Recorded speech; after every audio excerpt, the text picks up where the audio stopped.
itu sudah saya perkirakan. Jadi kalau nasib saya baik, itu kalau kalian tidak paham itu akan ngomong gini, wah ilmunya Gus Bak tinggi sehingga kita tidak paham. Itu kalau nasib sedang baik. Kalau nasib saya buruk, itu minim artikulatif sehingga menjelaskannya bulat, itu pasti nggak pinter orangnya. Menerangkan saja tidak mudah apa difahami. Tapi kalau nasib sedang baik, sampeannya nggak paham malah muji ilmu saya yang tinggi. Padahal kadang nggak memahamkan, memang rumusnya itu salah sehingga bulat. Tapi insya Allah nasib saya malam ini baik. Begini, saya dulu pernah berdoa berkali-kali sama Allah Subhanahu Wa Taala bahwa saya ingin membaca Quran itu fase fil makna. Fase itu artinya jelas, runtutan logikanya jelas. Sehingga barokahnya fase itu logika Quran atau logika yang dibangun Quran itu menjadi benar-benar logika yang diterima siapa saja, termasuk diterima oleh orang kafir. Kita tahu Umar itu masuk Islam sebelum mondok apa enggak pernah mondok? Sebelum mondok, enggak pernah beliau ngaji tafsir. Enggak pernah mondok. Tapi beliau dengar Quran itu paham. Karena logika yang diutarakan Quran itu logika sesuai fitrah salimah. Sesuai akal yang apa? Sehat. Saya di mana-mana cerita karena ini kebanggaan para mufassir. Ketika Jubair bin Mut'im bin Adi menceritakan bapaknya yaitu Mut'im bin Adi.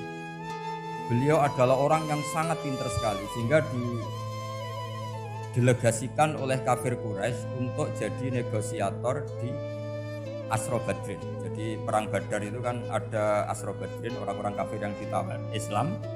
Kemudian orang ini diutus untuk jadi negosiator. Singkat cerita pas datang ke Madinah pas Rasulullah SAW baca surat Wattur wa kitabim mastur fi rohim mansur sampai ayat am khuliqu min ghairi syai'in am humul khaliqun sampai ayat am khalaqus samawati wal ardh. Di ayat itu Allah menceritakan kalau Tuhan-Tuhan yang kamu anggap Tuhan itu sebagai Tuhan, misalnya Lata, Uzza, Manat, gak apa-apa kata Allah. Tapi kata Allah saya minta bukti prestasi mereka apa kalau sebagai Tuhan itu. Apakah pernah ikut menciptakan langit bumi? Atau kalau gak bisa menciptakan urun kata Allah, urun semen sak-sak kata Allah, penting urun. Sehingga logika lalu terbangun, prestasinya apa? Tuhan-Tuhan yang kami tuhankan itu. Kata Allah, Qul ara'aytum ma tad'una min dunillah aruni madza khalaqu minal ardi am lahum syirkun fis sama. Kalau mereka Tuhan tunjukkan prestasinya ke saya kata Allah. Apakah mereka terlibat dalam penciptaan langit dan bumi? Atau kalau enggak bisa menciptakan 100% kata Allah setidaknya urun. Kita diurun semen am lahum syirkun fis sama. Syirkun maknanya urunan. Lalu ketuhanan berhala Uzza dan sebagainya batal karena ayat ini. Orang kafir berpikir wah ini tidak Tuhan karena nggak punya prestasi apa-apa. Lalu mereka secara ekstrim malah berpikir ateisme, tidak mengakui adanya Tuhan. Kalau nggak diakui adanya Tuhan, berarti alam raya ini dimulai dari ketiadaan. Logikanya berarti begini, hadhil maujudat khalaqahal adam. Langit yang karuan wujud, bumi yang karuan wujud, hewan-hewan yang karuan wujud, matahari, rembulan, lautan semuanya wujud. Kemudian semua maujudat ini dirumuskan khalaqahal adam, diciptakan oleh ketiadaan. Pertanyaannya adalah ma huwal junun asyaddu min hadza. Kegilaan apa yang lebih parah ketimbang ini? Karena sesuatu yang wujud dimulai dari sesuatu yang tidak wujud. Berarti sama dengan mengatakan hadhil maujudat khalaqahal adam. Semua yang enggak ada ini diciptakan oleh sesuatu yang enggak.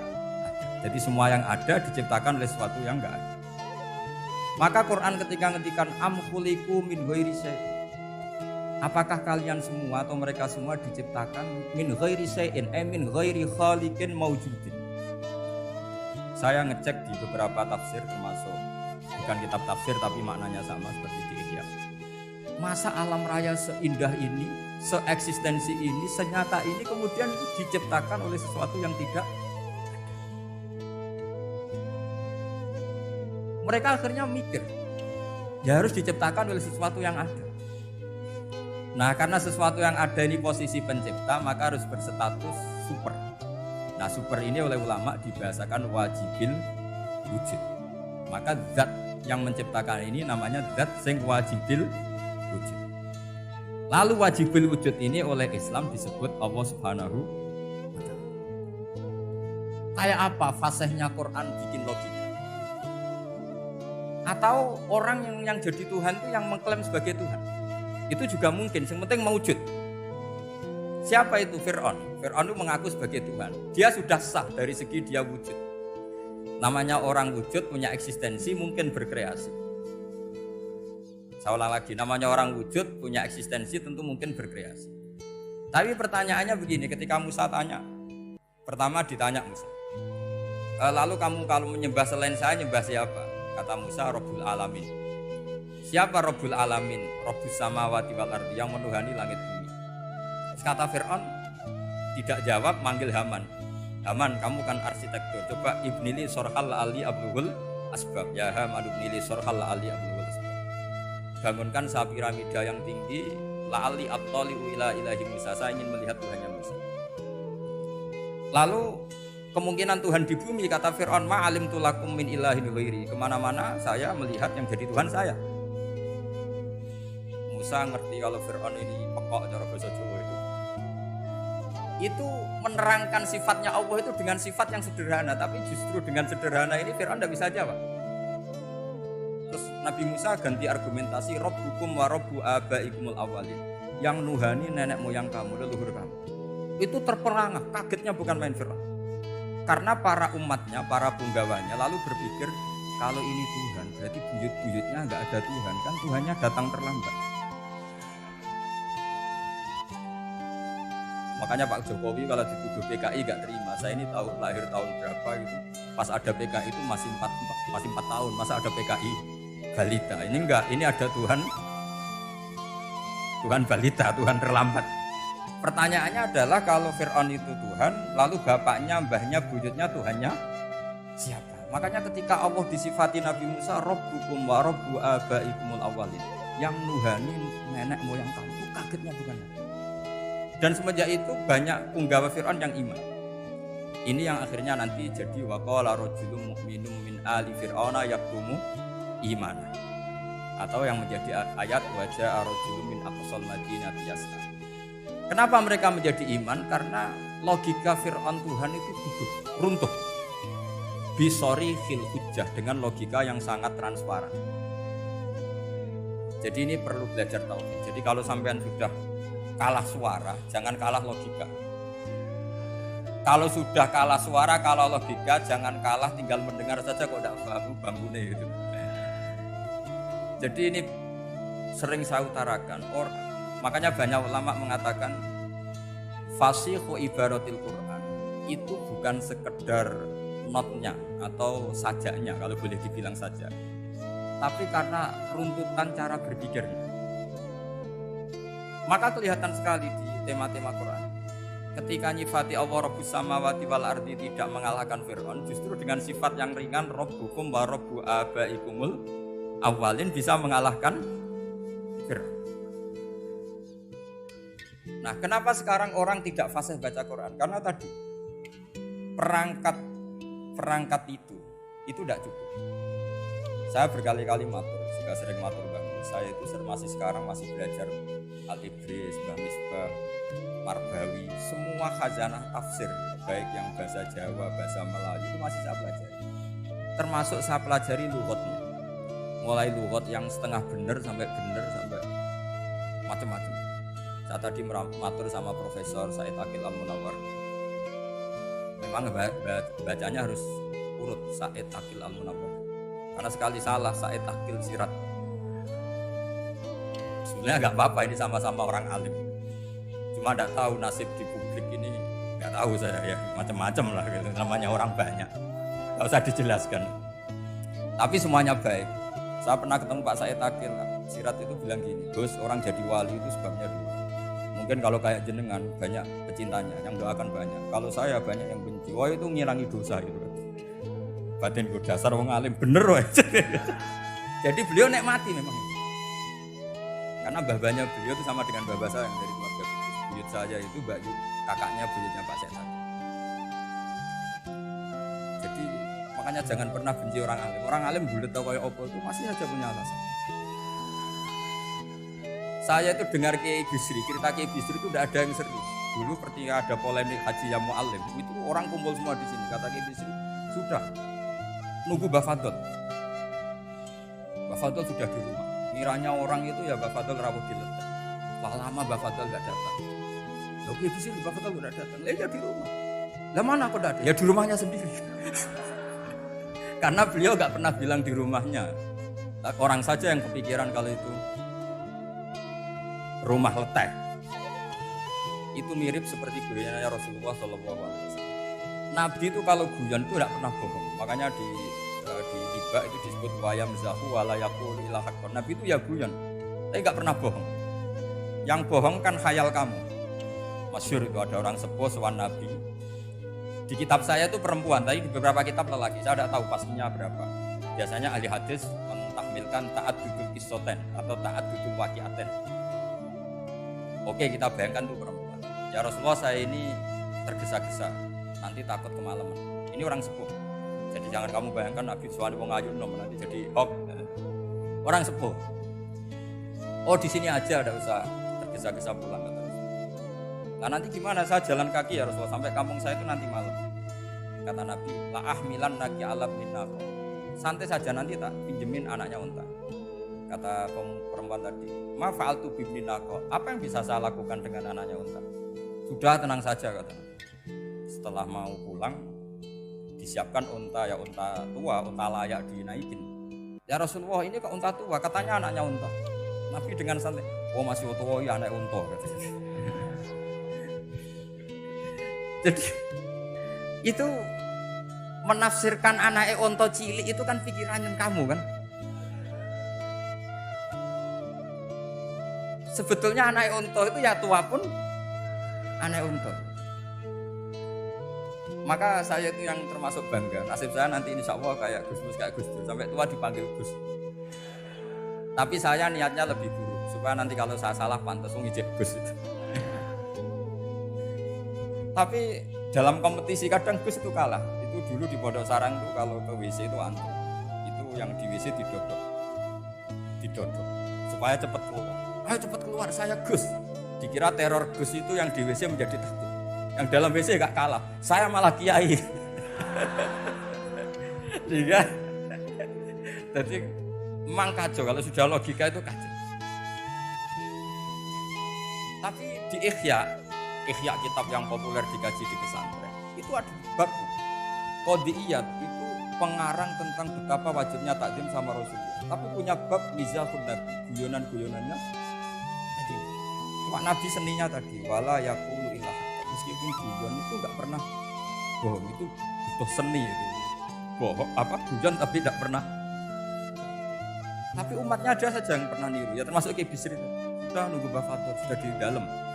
Ketika ditunggu ternyata ya dalamnya Bafadol sendiri, bukan di dalam apa. Ada seorang raja yang gemar kawin karena orang Arab gemar kawin. Itu setiap ada perempuan cantik ingin dinikah. Nikah itu masih baik, jadi sama ndak usah anti. Soal kamu benci sama orang poligami itu ya kasut gitu. Yang layak biar poligami asal ada yang mau dan siap-siap ada tambah satu hilang satu. Biasanya kan. Singkat cerita dia itu cinta sama seorang perempuan. Nah perempuan itu ditanya-tanyakan sama pemuda situ ajudan dia. Gimana saya boleh nikahi? Jawabannya tadi, kaifatang kihuga wa qad ra'aitu qabbalaha rajul. Kok kamu nikahi gimana? Saya pernah melihat dia itu dicium seorang lelaki. Kamu itu seorang raja, masa nikahi perempuan yang pernah dicium seorang lelaki? Wah itu miso-miso raja. Udah enggak. Saya ini raja muslim soleh, masa nikahi orang yang pernah dicium lelaki? Suatu saat si pemuda ini menikahi perempuan itu. Mangkelnya bukan main, karena dia saingan sama raja, gak mungkin menang. Satu-satunya menang itu bikin hoax tadi itu. Ini cerita ini di Ithaf, di sarahnya Ihya. Kamu kira ini di cerita Alfu Yaumin wa Lailatnya Abu Nuwas, enggak, ini cerita di Ithaf.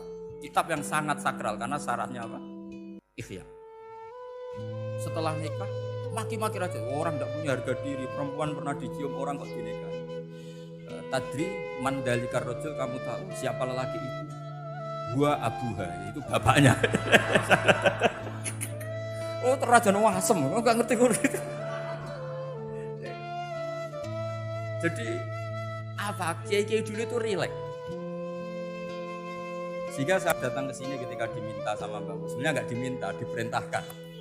Karena pasti pakai agak-agak otoriter ya. Karena di atas kita, jauh di atas kita. Mbah Mun guru saja manggil beliau Le. Karena kita tahu Mbah Mus punya ibu, ibunya itu binti Khalil Harun. Mbah Khalil itu saya punya manakibnya banyak tentang Mbah Khalil Harun. Beliau itu adiknya Umar Harun. Mbah Umar Harun itu dulu alim-alimnya Ki Sarang, setelah Mbah Ghazali itu Mbah Umar Harun. Termasuk Mbah Khalil Harun yang ngaji sama kakaknya Umar Harun. Setelah beliau alim alama, singkat cerita setelah menyelesaikan pendidikan, pindah ke Kasingan itu dibawain santri oleh kakaknya namanya Umar. Nah, Mbah Harun itu punya istri namanya Mbah Sinto, itu saudaranya Mbah Ghazali. Makanya Mbah Mun manggil Mbah Mus itu Le, karena Mbah Mun ke Mbah Ghazali itu Mbah Mun Nyai Mahmudah binti Ahmad. Ahmad ini bin Suhaib, Suhaib ini juga menantunya Mbah Ghazali. Terus Mbah Ghazali, jadi Mbah Mun dari Mbah Ghazali generasi kelima. Kalau Mbah Mus kira-kira ya Mbah Mus, Nyai Bisri, Mbah Khalil. Nah Nyai Sinto ini sudah saudaranya apa? Mbah Ghazali. Berarti Mbah Mun dengan Gus Mus itu kalah satu top di urutan nasab, makanya manggil apa? Ya. Tapi Mbah Mus orang baik, tidak pernah manfaatkan itu. Yang sering manfaatkan Mbah Nawawi itu. Karena pernah sepuh itu, wah sembrono kalau sama saya itu. Saya di mana-mana itu digosipkan murid beliau. Ya saya ikhlas saja, itu satu-satunya harga diri Mbah Nawawi, ya saya ikhlas. Saya ikhlasnya. Karena memang saya manggil beliau juga memang pertanyaan Mbah. Buyut saya kandung itu namanya Maimunah, itu bayinya Mbah Duli. Jadi saya ini juga Bani Lasso. Buyut saya kandung namanya Maimunah, istrinya Mbah Umar bin Arabi. Melahirkan Mbah saya sampai ibu saya sampai saya. Saya teruskan. Jadi cobalah Quran itu dibaca secara fasih. Kalau ingin baca fasih caranya gimana? Kamu harus belajar balaghah, belajar lisanul Arab, belajar mantek, belajar logika. Kalau logika itu tidak sampai, cari muhalnya. Ini fatwanya Said Robin Al-Buti, juga fatwanya semua ulama usul fikih. Saya ulang lagi ya. Kalau logika kamu nggak paham, cari sisi muhalnya. Saya ulang lagi, cari sisi muhalnya. Misalnya kamu angan-angan tentang Allah nggak dong. Sedurunge Allah itu sopo. Misalnya kamu angan-angan gitu. Sama agama tentu itu dilarang, tapi orang filsafat tetap saja nyari. Lalu hentikan pencarian itu, yaitu tadi katakan saja hadhil maujudat yastakhilu ayyakhluqal adam. Sesuatu yang maujud tentu enggak mungkin disebabkan oleh sesuatu yang tidak ada. Fa innal adama la yu'athiru aslan wa la yakhluqu aslan. Namanya sesuatu yang enggak ada pasti tidak berstatus pencipta. Namanya saja enggak ada. Akhirnya la budda min ayyasbiqu hadzal alam maujudun. Maka alam ini harus didahului sesuatu yang maujud. Lah maujud ini yang oleh Islam disebut Allah Subhanahu wa taala. Sudah selesai di sini. Tinggal belok TV, tinggal ngopi sampai setannya setruk karena nunggu mau bikin was-was itu lagi. Loh, saya itu termasuk kiai paling sering lihat sinetron. Kadang ya lihat Mak Lampir itu sering lihat. Sampai istri saya itu protes, Gus, dengan kata orang banyak orang alim senengan itu Mak Lampir. Karena setan mau menggoda saya tentang berpikir Allah. Jadi dia ngenteni. Itu malah pikir Mak Lampir. Setelah lihat Mak Lampir biasanya saya itu lapar, terus makan. Habis makan tidur. Setannya masih nunggu mau was-was. Ternyata saya habis bangun ngopi lagi. Kadang lihat berita orang ditangkap KPK macam-macam. Ini penting saya utarakan supaya setan itu tidak menang. Jadi ciri utama setan itu kata Rasulullah SAW, setan ini goda umatku, hadhil jibal khalaqaha Allah, hadhil ardo khalaqaha Allah, hadhil bihar khalaqaha Allah, faman khalaqaha Allah. Itu makanya banyak orang jurusan filsafat keblinger karena tanya Allah itu siapa. Kata Rasulullah, jika sampai ini maka kamu harus berhenti. Berhenti tanpa dialihkan ke yang lain kan susah. Tinggal aja lihat dulu sinetron. Ya paling gampang ya Mak Lampir kan ada takut-takutnya sedikit. Karena kalau lihat sinetron anak-anak milenial itu kalau ada artis cantik sampai nangis. Karena istri kamu tidak seperti itu. Jadi ini trik ya. Trik supaya melihat TV tapi tidak nyesal. Makanya saya milihnya Anggrek Darmo, Malampir. Ya saya nggak mikir maknanya. Butuhnya setan bin mangko itu. Karena ngenteni saya mikir itu ternyata tidak mikir itu lagi. Jadi makom saya itu beda, sama-sama lihat sinetron. Mungkin saya jadi wali karena lihat sinetron. Mungkin ya. Makanya banyak wali itu gak bisa diduga. Banyak orang jadi wali itu justru karena makan, justru karena melakukan hal-hal yang cara orang banyak itu salah. Itu Abu Yazid Al-Bustami itu pernah tanya sama Allah. Kak Haman gak usah bayangkan caranya tanya gimana. Enggak wali ya enggak roh. Sudah enggak usah tanya itu. Abu tanya gini, ya Allah, orang sesregep saya dalam ibadah sedekat ini sama jenengan. Lalu saingan saya dekat jenengan masuk surga itu siapa? Sama Allah ditunjukkan orang yang tidur kan? Ya teman kamu yang tidur di kamar. Gak terima Bu ya, ini gimana kok bisa setingkat saya orang tidak harus tidur ini. Yang saya ibadah terus istighfar. Tapi jawabannya Allah nih, woy ibadah terus itu pergo wedi aku. Jadi kan nganggep aku itu rodok-rodok jahat. Iki tuh ratu mergo yakin aku apian, mana ditinggal turu. Jadi sampean jangan tiru makom saya ketika tidur. Itu punya kelas khusus. Tapi jangan tiru, ini cerita saja. Sampean tidak harus niru. Karena sampean kalau niru itu harus ada Abu Yazidnya. Abu Yazid sudah nggak ada. Tapi itu ilmu. Ilmu yang cocok tidak cocok harus kita kaji. Saya tadi jagungan sama beliau sama Profesor Said Akil Al-Munawar.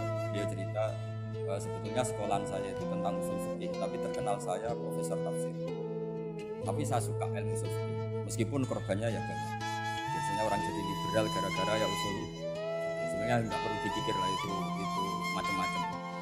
Begini, dalam usul fikih yang mainstream itu kan ada hukum wajib, haram, ya makruh, terus macam-macam. Termasuk ada mubah. Mubah itu boleh dilakukan, boleh ditinggalkan.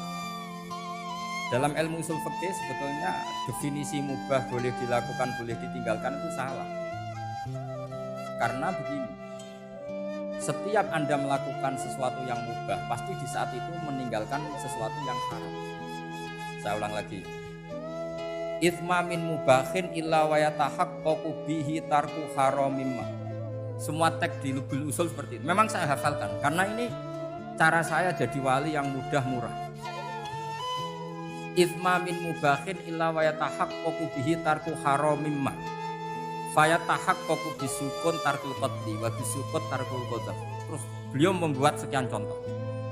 Hukum mubah itu kata ulama yang lain kan boleh dilakukan, boleh ditinggal. Itu tidak benar. Mubah itu ya wajib. Karena setiap kita melakukan mubah, maka saat itu berarti kita meninggalkan barang haram.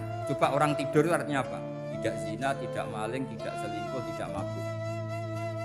Sampean di pondok nikmati jagungan, rokokan, ngopi. Artinya nikmati rokok, nikmati kopi. Tidak menikmati tontonan di bar.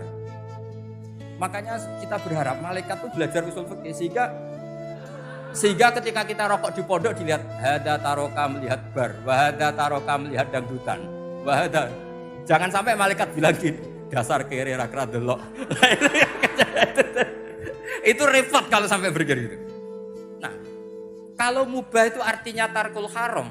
Tarkul haram itu wajib apa sunat? Wajib kan? Berarti setiap orang melakukan mubah hakikatnya melakukan wajib dan itu artinya dapat pahala. Salah sampean ngajine ra khatam, dadi nglakoni mubah ku mengira tetap mubah. Maka berbahagialah orang yang ngajinya khatam. Makanya setahu saya kiai-kiai Mbah Mun ya sering guyon. Setahu saya Mbah Mun kalau ketemu Mbah Mus ya guyon terus. Guyonnya ini adalah wa minal qutbi kata Imam Ghazali. Qutbu hadaddin al-istildad bil mubahat. Poros agama ini pada akhirnya adalah nikmati sesuatu yang dibolehkan Allah Subhanahu. Orang itu kalau fasik mau makan siang aja kalau nggak ditemani perempuan cantik nggak bisa makan. Mau jalan-jalan kalau nggak ditemani perempuan cantik nggak bisa jalan-jalan. Kalau kiai-kiai itu enggak. Gujluk-gujlukan itu seneng ira. Dulu terkenalnya Kiai Bisri, Kiai diundang katanya mau ada menteri. Ternyata menterinya ya beliau tidak masakan kok. Karena maknanya menteri itu pembantu presiden. Semua kita adalah bantu presiden terlaksananya kedamaian itu. Loh iya kan? Saya berkali-kali ngomong di mana-mana. Apa artinya menteri pertanian kalau kita tidak nanam padi?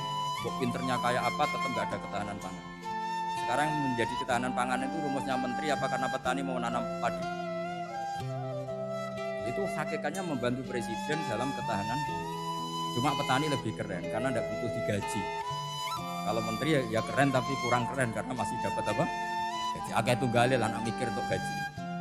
Nah petani enggak mikir nggak dapat gaji. Oh, itu keren. Selalu rakyat lebih keren dibanding pejabatnya. Memang gitu aturannya begitu. Aturannya begitu. Kamu saja yang kurang syukur. Jadi rakyat tuh gremeng, enak jadi menteri. Ya sudah itu hak kamu. Tapi saya tidak berpikir seperti itu. Maka saya ulang lagi ya. Kenapa saya ngomong seperti ini? Supaya tadi saya sudah bilang, saya sudah enggak menang dalam suara, harus menang dalam logika. Karena ini audisi, ini audisi. Di kabar Mbah Mus nanti yang menang siapa tidak tahu. Tadi Pak Muat, sekarang saya, kemarin Gus Zul, nggak tahu saya nanti masuk nominasi apa enggak. Begini, kalau artinya fi'lul mubah itu tarkul haram, saya ulang lagi. Kalau fi'lul mubah itu artinya tarkul, maka mubah ini spesial sespesialnya. Sehingga Allah kadang ngendikan sederhana sekali. Wa min ayatihi manamukum billaili wan. Termasuk ayatnya Allah adalah kamu ditedir tidur malam hari maupun siang hari. Kalau kamu enggak malam hari, subuh hari, pagi hari, siang hari. Kenapa dihitung wa min ayatihi? Sekarang kalau ada pakar medis, pakar kesehatan bilang, ini kalau kurang istirahat mati, kalau kurang istirahat jantungan. Berarti tidur adalah menghilangkan penyakit jantung. Obat paling mandi dengan orang rutin tidurnya itu masih mandi orang rutin tidur. Kamu beli obat harganya 1 miliar tapi gak pernah tidur 3 hari, tetap taqabbalallahu minna wa minkum taqabbal ya karim. Maka yang penting itu obatnya apa tidurnya? Tidurnya yang dibantu Tapi kalau obat tok gak dibantu tidur masih sakit. Berarti penting mana tidur sama obat? Karena penting tidur wa min ayatihi. Orang kayak sampean sering delok YouTube, delok gambar macam-macam. Barokah mana dengan tidur? Wong nak melek mripate delok macam-macam. Barokah tidur. Jadi tidur adalah perlawanan terhadap keinginan melakukan haraman. Ya, saya ulang lagi, tidur itu adalah perlawanan terhadap keinginan melakukan keharaman. Jadi kalau mau tidur nyati gini, ya Allah, siap tidak berangan-angan tentang maksiat terus tidur. Itu wa min ayati. Jangan kok gak tidur terus ngombe sing akeh ben iso ngantuk. Wah ini tidur yang untuk melawan kemiskinan. Supaya lupa utangnya tidur, lupa kasusnya itu udah akan jadi wali yang seperti itu. Kalau jadi wali tak gugat. Nah, sehingga karena mubah itu tarkul haram, Allah itu sering menghitung ibadah yang super itu halal mubah. Misalnya Allah ngendikan kulu washrobu, kamu harus makan. Sekarang gini, jaga kesehatan itu wajib enggak? Wajib. Kalau saya ada sehat tidak bisa ngaji di sini. Apalagi Mbak Mus kalau nggak sehat ditunggu orang se-Indonesia. Dan di antara cara sehat kamu harus makan. Kalau nggak makan sakit. Lalu makan dengan posisi menyehatkan orang yang bisa fatwa, bisa mulang, bisa macam-macam. Posisi ini super apa tidak super? Super. Maka Allah kadang sederhana ngendikan ibadah itu kulu wasrobu jom kowe yo mangan yo. Tapi ayat ini menjadi tidak hebat kalau dibaca orang tidak pernah ngaji, nggak pernah ngaji usul fikih. Pangeran piye to? Diri ngongkon mangan kowe dikongkokno kulo. Wis ora usah ngono ya wis mangan. Rusak Quran kena makna niku rusak. Kamu tahu superiornya ayat kulu wasrobu kalau belajar fa inna fi'lal mubah berarti tarkul haram karena saat melakukan mubahnya tarkul haram. Dan tarkul haram itu penting. Sekarang gini, merusak diri sendiri haram apa enggak? Haram. Untuk supaya tidak rusak kamu harus makan. Berarti makan wajib apa sunat? Wajib. Lho sing haram itu kalau tulung piring dintekno. Nah, dengan cara pemaknaan seperti ini, Quran akan superior. Bahkan di ayat-ayat yang kelihatannya sederhana, kulu washrobu wala tusrifu. Ketika Nabi Musa dimenangkan mengalahkan Fir'aun, itu Allah firman pertama gitu, kamu harus makan mimma razaqnakum. Cuma syaratnya wala tatghaw fihi fayakhilla alaikum ghadab. Kalau kamu berlebihan nanti dapat ghadab saya. Nah khawatir saya kalau ilmu ini sudah hilang, terus ayat-ayat yang biasa tentang kemanusiaan dikira biasa. Padahal ayat ini super, misalnya nikah. Nikah itu oleh Allah, perempuan yang kita nikahin, itu oleh Allah disebut surga.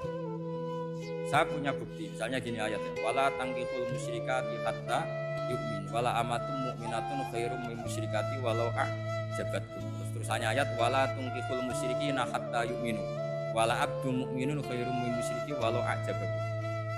Terusannya ayat, ulaika yad'una ilan nar. Para musyrikah yang ingin kamu nikahi karena mereka non muslim atau kafirah atau musyrikah, itu hanya mengajak kamu masuk neraka. Maksudnya ngajak itu kan bisa saja kamu tertarik perempuan tadi sampai kompromi berubah akidah kah? Terusannya ayat wallahu yad'u ilal jannah. Harusnya dengan perbandingan kamu jangan menikahi musyrikah. Logika perbandingannya kan wallahu yad'u ila nikahil mu'minah. Saya ulang lagi, harusnya muqabalahnya kan wallahu yad'u ila nikahil mu'minah. Allah mengajak kamu supaya menikahi mu'minah. Tapi kata mukminah sama Allah diganti wallahu yad'u ilal jannah. Allah mengajak kamu masuk surga. Ila nikahil mu'minah. Artinya gini, setiap kamu hubungan intim sama istri kamu itu adalah menjadi kamu tidak zina. Jadi kalau kamu tidak zina, barokahnya istri kamu ini penopang kamu masuk surga. Makanya Rasulullah pernah ditanya, ibadah itu apa saja? Tapi secara ringan diantara jawabannya, wa fi buti ahadikum shadaqah. Sudah kamu ngumpul istri kamu itu ya ibadah. Terus kata sahabat-sahabat, ya Rasulullah ayati ahaduna syahwatahu wa walahu ajrun. Yang benar saja Rasulullah, masa urusan gitu dapat pahala? Nabi jawabannya ya enteng, alai salawatu fi haramin akana ali wisrun. Kalau dia salah yang dikeloni kan ya dosa. Berarti kalau ngeloni yang benar juga pahala. Berarti istri kamu itu jannah surga. Cuma jannah yang agak aneh karena rewel itu agak aneh. Jadi itu jannah yang agak aneh. Maka supaya jannah ini tidak aneh, kata Rasulullah itu cara bersuami istri itu kata Rasulullah halla jariyatan tula ibuka wa tula ibuka. Sebagian riwayat halla jariyatan tula ibuha wa tula ibuka. Kamu cari perempuan yang gampang guyon, gampang rileks. Mula abah itu rileks, mutohaka ya rileks. Saya berkali-kali cerita, saya ini termasuk orang yang nggak pernah diskusi penting sama istri saya. Karena takut tegang. Biasanya kalau tegang itu yang suaminya kalah. Jadi saya itu nggak pernah diskusi penting. Saya kemarin mau ke Pasuruan ya, mau ke Peloso itu ditanya mau kemana? Ya nggak tahu. Pulangnya kapan? Ya nggak tahu. Wong kok roh. Ya saya seneng saja. Nggak roh itu artinya kan bodoh. Orang bodoh itu nggak mukallaf, artinya nggak dosa kata saya. Jadi saya ngambil hikmahnya saja. Ditakoki kok jawabannya ora jelas. Ora jelas itu misteri. Memang dunia itu penuh misteri. Pokoknya tak itu. Pokoknya yang kira-kira itu jadi tidak penting. Rasulullah tuh kalau debat sama istrinya ya milih gitu, milih mula abah mutohaka. Saya punya sekian cerita betapa Rasulullah tuh rileks ngadepin cemburu-cemburuan. Sayyidah Khadijah tentu orang yang super bagi Rasulullah. Sampai ketika adiknya Sayyidah Khadijah, kalau nggak salah namanya itu Halah itu. Kalau datang itu Rasulullah itu menjamu karena mengingatkan suara Khadijah. Kalau muji Khadijah itu sudah langit Rasulullah. Sehingga Aisyah itu cemburu. Bagaimana Anda selalu muji Khadijah? Waqad abdalakallahu khairan minha. Allah mengganti yang lebih cantik ketimbang Khadijah dan lebih muda. Maksudnya Aisyah. Kenapa masih muji yang sudah meninggal? Tua lagi kan. Gantian Sayyidah Fatimah yang tersinggung karena ibunya ditua-tuakan. Itu ketika Fatimah cemburu, mangkelnya sama Sayyidah Aisyah. Mangkel manusiawi loh. Gak usah kamu jadi Syiah terus benci Aisyah itu. Karena kalau kamu jadi benci Aisyah berarti kamu nganggap Aisyah itu salah. Dan itu efeknya di Rasulullah. Berarti Rasulullah milih istri yang salah. Makanya kita ini mazhabnya ahli sunnah. Abu Bakar tidak mal'un. Kenapa tidak mal'un? Kalau kamu bilang Abu Bakar mal'un berarti Rasulullah salah pilih teman. Umar tidak mal'un karena Rasulullah pasti milih teman yang benar. Begitu juga milih istri yang dalilnya tidak usah jauh-jauh. At-thayyibatu lid at-yabut thayyib tentu Rasulullah. Berarti istrinya pasti thayyib. Jadi mazhab Ahlussunnah dalam mazhab sing jelas-jelas min ghairi fati wa tamil laban al-khalisan sa'iwan bisya. Jadi kalau kamu cari logika gampang saja. Nabi itu thayyib, bahkan atyabut thayyib. Padahal kata Allah at-thayyibatu lit-thayyibin. Ya jelas ya. Jadi ini tidak usah dimasukkan hati tentang konfliknya Aisyah dan Fatimah, itu biasa saja. Yang satu bela ibunya, yang satu bela dirinya. Sebenarnya Aisyah itu nggak niat ngiritik Khadijah, ingin diperhatikan Rasulullah saja. Terus ketika Sayyidah Fatimah matur ya Rasulullah, saya supaya ngalahkan Aisyah itu gimana? Karena ibu saya sudah meninggal, ya memang cantik dia, muda dia, dan tahu betul orang kalau Nabi itu sangat mencintai.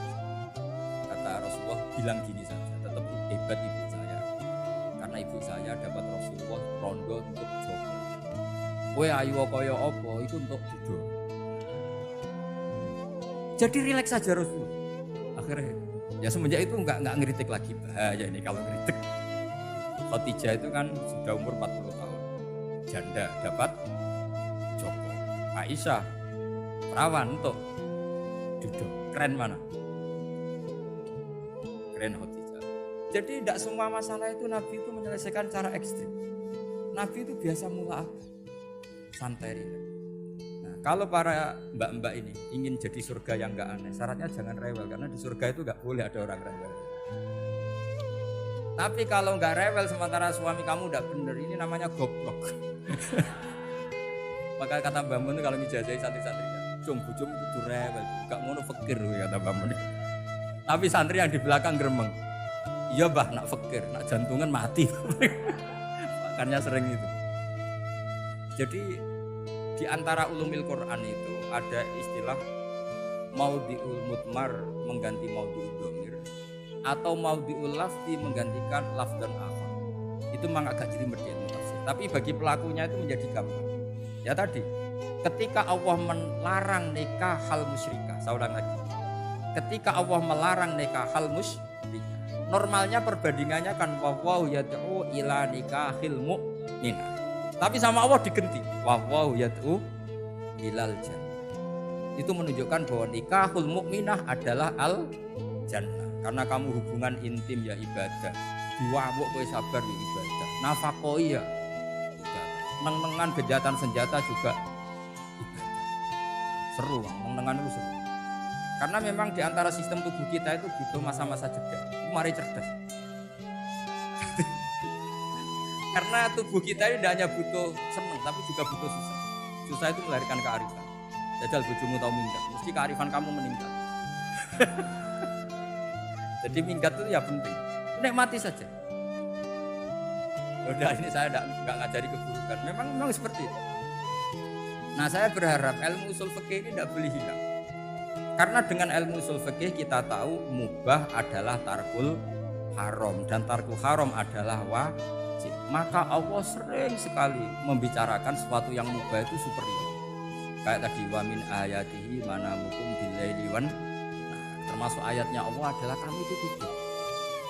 Cara berpikir tadi, kalau saya tidak tidur sakit, kalau sakit habis biaya banyak. Sementara tidur hanya butuh seperti ini. Betapa baiknya Allah dengan tidur bisa menjaga kesehatan yang kalau tidak dijaga berbiaya tinggi. Berarti hadzal naumul ibadah. Ulama bilang tidur itu ibadah kalau niatnya litaqawi alal ibadah. Tapi nak wae blojo turu lha iku sing masalah. Tapi tentu ilmu itu ada pembanding. Sekarang ketika kamu tidur itu tarkul wajib apa tarkul haram? Lah itu masalah. Seringnya kamu itu tarkul wajib. Wae mulang turu. Wae ngantor wong kerja turu. Lah itu tarkul haram apa tarkul wajib? Tarkul wajib. Kalau tarkul wajib berarti status tidur kamu haram. Sudah pinter ini, sudah maju ini, sudah maju. Jadi saya belajar usul fikih lagi-lagi karena untuk menjadi mufassir itu harus menguasai balaghah, menguasai usul fikih, menguasai lisanul arab. Nah, lisanul arab yang sering saya contohkan berkali-kali. Saya punya kitab namanya Ar-Risalah. Orisinil karangannya Imam Syafi'i. Saya baca beberapa kali khatam. Juga saya beberapa kali bacakan santri. Itu kalau memaknai Quran secara lisanul arab itu gampang sekali. Gampang sekali. Ketika Imam Syafi'i mengatakan kamu boleh tayamum ketika bepergian dan saat bepergian itu tidak menemukan air. Syaratnya kamu tolabul ma, cari-cari dulu. Ketika ditanya sama Ashabus Syafi'i, kenapa harus cari-cari dulu? Jawabannya enteng. Di annallaha ta'ala yaqul falam tajidu ma'an wala yuqalu liman lam yatlub lam yajid. Karena Allah ngendikan kemudian kamu tidak menemukan air. Di mana-mana tidak menemukan setelah mencari. Kalau belum mencari namanya tidak tahu. Jadi dari kata falam tajidu ma'an kemudian kamu tidak menemukan. Tidak menemukan berarti apa? Setelah mencari. Sehingga beliau mensyaratkan dicari-cari dulu baru berkesimpulan tidak menemukan. Nah setelah tidak menemukan kamu baru boleh. Segampang itu ilmu usul fikih di depan Imam Syafi'i. Ulumul Quran dianalisis dengan usul fikih. Ketika ditanya, kenapa Anda mensyaratkan nikah itu pakai wali? Ayatnya apa? Kalau hadisnya jelas, la nikaha illa biwaliyin mursyidin. Ayatnya apa? Imam Syafi'i secara enteng baca ayat fala ta'dhuluhunna ayyankihna azwajahunna idza taradu bainahum bil ma'ruf. Jika wanita yang kamu waleni, saya ulang lagi, jika perempuan yang kamu walikan, misalnya kamu punya anak yang umur 20 tahun ingin nikah sama seseorang, sing seseorang ini layak, ya misalnya kiai ya, apal Alfiyah. Tadi kata Mbak Mus itu muridnya Mbak Khalil Alfiyah diwolak-walik. Saking seringnya belajar Alfiyah kata beliau sampai santri apal Alfiyah wolak-walik tapi raro carane diamak kosor. Karena dulu pondoknya mau pondok nahwu, jadi kayak di Milirab itu. Tonggone nganti apal fa'ala yaf'ulu fa'lan. Cinone wis apal saking bedino itu ujiane ra selawatan. Fa'ala yaf'ulu fa'lan wa ma fa'lan wa ma fa'ilun.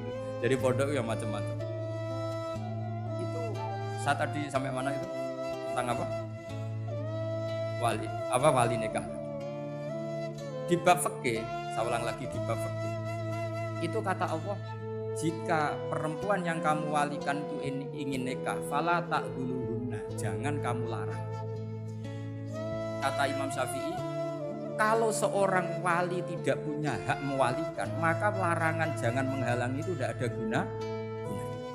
Misalnya gini, Zaid itu tidak punya utang saya ulang lagi, Zaid tidak punya utang saya. Memang ini ilmu logika, Zaid tidak punya utang saya. Terus sampean bilang ke saya gini, Gus Bah, Zaid ojo tagih. Itu omongannya wong aneh apa enggak? Aneh kan? Tapi kalau Zaid punya utang saya 1 juta, terus kamu menasihati saya, Gus Zaid ojo tagih. Benar apa enggak? Wali itu punya hak melarang.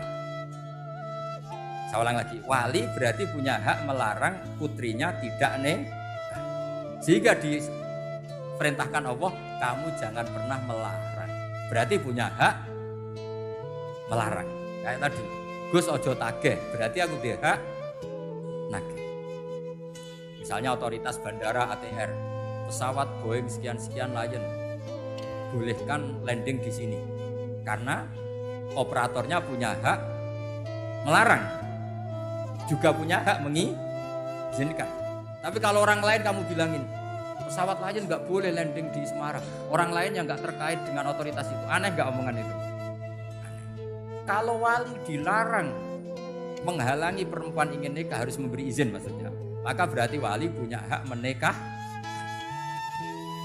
Paham yang saya maksud? Makanya Imam Syafi'i mensyaratkan seorang perempuan yang nikah harus pakai wali. Jadi segampang itu. Kitab Ar-Risalah menerangkan ulumul Quran. Dan dalam banyak hal ulama itu, makanya saya tadi berjanji karena Quran itu bisa kamu baca fase, kamu dengerin suara enak ya enak, kamu dengerin logika yang enak ya enak. Jangan sampai kamu udah dua-duanya. Suaranya sudah ada enak, logikanya tidak enak, itu kacau namanya. Ketika Imam Syafi'i ditanya, bagaimana hukumnya uzubah? Uzubah itu gak nikah. Padahal ada hadis faman rughiba an sunnati falaysa. Kata Imam Syafi'i ya gak apa-apa. Kenapa? Fa inna Allah ta'ala dzakara 'abdan sholihan wa qala wa sayyida wa hasura wa nabiyya minas sholihin. Allah menyebut nabi yang soleh, dan di antara nabi yang soleh itu ada yang berstatus hasur. Hasur itu tidak ada keinginan sama perempuan, akhirnya tidak nikah. Berarti tidak nikah itu boleh karena ada nabi yang tidak. Segampang itu dulu.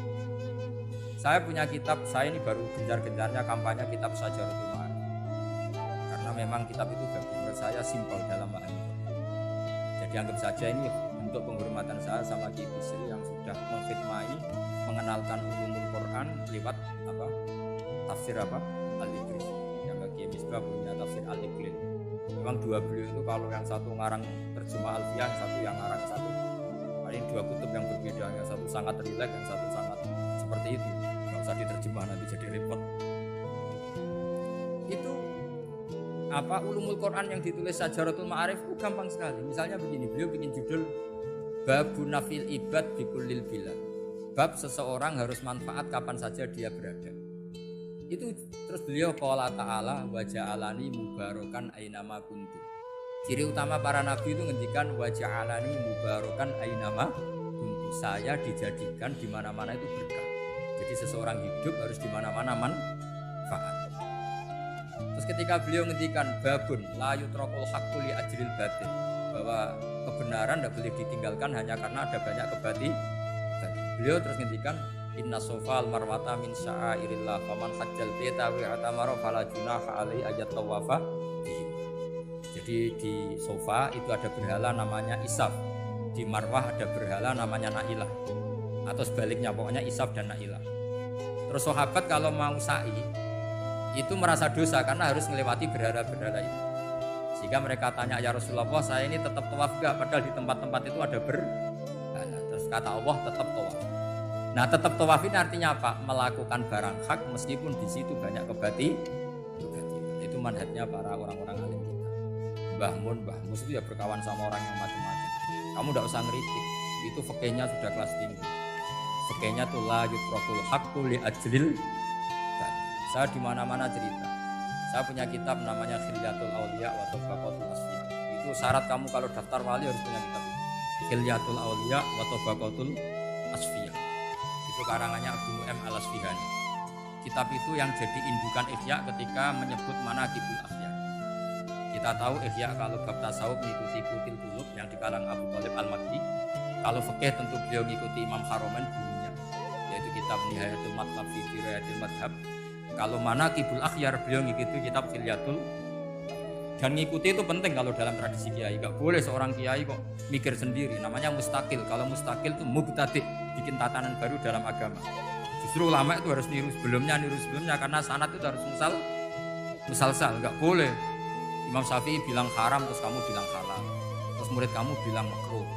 Terus muridnya kamu ya pokoknya khilaful aula. Gak boleh gaya-gayanan gitu. Kalau di kampus plagiat itu dilarang, kalau di pondok itu wajib. Makanya banyak kalau tes itu ngerpek. Karena belajar itu tanpa batas katanya. Lu kok ngerpek? Mboten ya, jadi belajar kapan saja. Jadi mboten ngerpek, mutolaah pas tes. Kacau tuh santri itu. Mutolaah tapi pas apa? Tes. Itu dalam kitab Khilyatul Auliya diterangkan. Uniknya rawinya itu siapa? Sufyan bin Uyainah, orang yang sangat khusyuk. Gurunya Imam Syafi'i. Kita tahu Imam Syafi'i punya guru zaman di Mekah itu namanya Muslim bin Khalid Az-Zanji. Dalam hadis ngikuti Sufyan As-Tsauri sama Ibnu Uyainah. Tapi beliau intisabnya lebih ke Imam Malik ketika ngaji apa? Muwatta. Terus beliau punya guru usul fikih namanya Muhammad bin Hasan Asy-Syaibani. Itu Sufyan bin Uyainah dalam kitab itu diceritakan. Pernah suatu saat Isa sama Yahya. Ini supaya saya tahu fikihnya Mbah Mun, fikihnya Mbah Mus. Isa sama Yahya itu satu nabi yang sama-sama muda, yang satu angkatan. Saya berkali-kali cerita, nabi yang satu angkatan itu ada 3. Tapi yang 2 ini gak level, yaitu Ibrahim dan Lut. Tapi gak level karena Lut itu adalah pernah keponakan siapa? Ibrahim. Musa dan Harun, tapi Harun itu gak levelnya Musa karena dia jadi nabi berdasar proposal Nabi Musa. Jadi Nabi Musa itu alsak, agak pelak. Sehingga beliau kalau menjelaskan kesulitan terus pakai jubir. Pokoknya kemarin itu ada wali yang kalau ngomong pakai apa? Jubir. Akhirnya Nabi Musa ngendikan apa? Waj'alli waziran min ahli Haruna akhi usdud bihi azri wa asyrikhu fi amri. Ya Allah, saya ini lisannya agak pati fasih. Tolong Harun sing huwa afsahu minni lisanan. Yang lisannya lebih fasih tolong jadikan nabi. Sama Allah dituruti, Harun jadi apa? Tapi yang dapat wahyu Musa, jadi dia hanya jubir. Makanya seangkatan tapi tidak level. Yang seangkatan level itu hanya Yahya dan Isa. Nabi Isa kita tahu berstatus wa yukallimun nasa fil mahdi wa kahla. Jadi mulai kecil sudah pintar. Nabi Yahya ya gak kalah keren. Ya Yahya khudil kitab bi quwwah wa atainal hukmah sabiyah. Ketika kecil sudah pintar. Jadi ini rivalitas dalam ilmu. Makanya khilaf itu penting. Jangan gontok-gontokan, berarti ora tau ngaji. Khilaf itu penting. Nabi Yahya itu kalau jalan-jalan sampai Nabi Isa, itu yang Nabi Yahya mesti tanya, aina khiyarun nas, rumahnya orang baik mana? Saya mau nginep di sini. Mesti tanya gitu kalau di satu perkampungan yang beliau sedang jalan-jalan. Tapi kalau Nabi Isa tanyanya aneh, aina syirarun nas, sing elek-elek manggon. Akhirnya ini kan terjadi debat, tapi karena sama nabinya ya enggak debat usir kubu-kubunan kosong berapa sama kosong berapa, enggak, ini sama. Ya sama-sama kosong-kosong, sama-sama orang ikhlas itu kosong-kosong. Sama lama terus debat kecil. Kenapa kamu tanya aina khiyarun nas? Mana orang-orang baik? Jawabnya Nabi Yahya, ya kumpul orang baik itu enak, nyaman, teduh, enak. Nah kamu kenapa kok tanya mau nginep di aina syirarun nas? Anak Nabi, anak tabibun, udawil marud. Saya ini dokter, Nabi itu dokter. Di mana-mana dokter menyembuhkan yang salah. Kalau Anda peneliti penyakit, cari daerah yang banyak endemik penyakit apa yang daerah sehat? Daerah yang kena endemik. Tapi problemnya Anda sendiri berpenyakitan, kalau ke situ tambah nemen.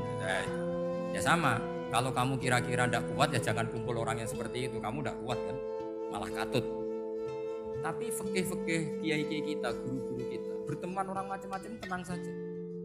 Karena mereka kekuatan kesalehannya sudah absolut, sudah kuat sekali. Ya tentu bi'aunillah wa bitaufiq. Sehingga kamu tidak usah meki para guru-guru kita. Saya pernah didhawuhi Mbah Mun. Ya Jom ya aku wis ketemu Megawati.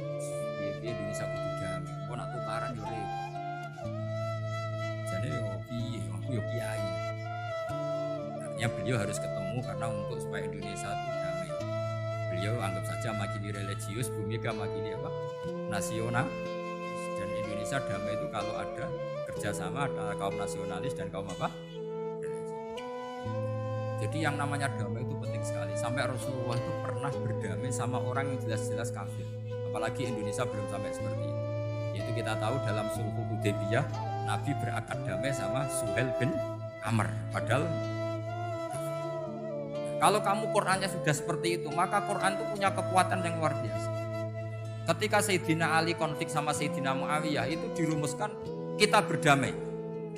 Setelah kita berdamai, terus ada pertanyaan begini. Lalu orang yang sedang konflik itu nak ketemu raine, roh raine wis ra seneng. Ning dinggon jenenge konflik ketemu raine wis ra seneng. Oke, kita pakai mediator, kata Sayyidina Ali.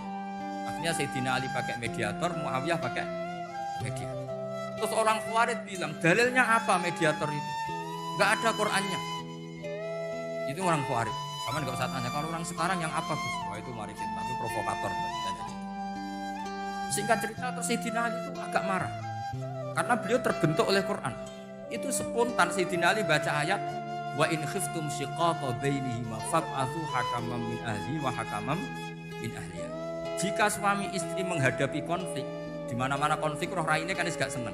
Maka yang keluarga lelaki kirim mediator, yang keluarga perempuan kirim.